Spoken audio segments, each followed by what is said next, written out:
అయితే ప్రధానంగా ఏంటంటే వీళ్ళు బెదిరింపు ధోరణితో పోవద్దు. ఈ కమిటీ వాళ్ళు, ఈ కమిటీలో కూడా ఏర్పాటు ఏంటంటే చైర్మన్గా సర్పంచ్ ఉండటమే కాకుండా ఆ స్కూల్కు అంగన్వాడీలకు వెళ్ళే పిల్లల నుంచి ఒకళ్ళిద్దరిని వాళ్ళు మెంబర్గా తీసుకుంటారు ఈ కమిటీలో.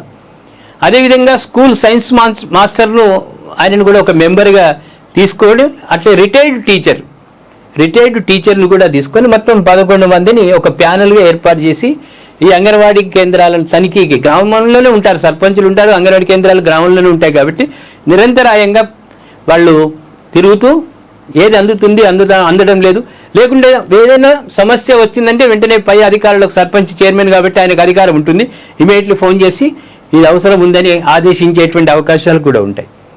ఇదే విధంగా ఇంకో కొన్ని హక్కులు సర్పంచులకు ఇచ్చినట్టయితే ప్రతిదానికి మండలాఫీస్కు పోవడం రావడం కాకుండా కొన్ని హక్కులు సర్పంచులకు ఇచ్చి దానికి అనుబంధంగా గ్రామ సెక్రటరీ ఏర్పాటు చేస్తే ఇద్దరి మధ్యలో, ఆయన అధికారి, ఈయన పొలిటికల్ లీడర్, ఇద్దరి సమన్వయంతో కొన్ని అధికారాలు సర్పంచ్కి ఇవ్వడం వలన ప్రజలకు కూడా ఉపయోగపడుతుంది. వాళ్ళు గ్రామ పంచాయతీకి వచ్చి పనులు చేసుకోగలుగుతారు.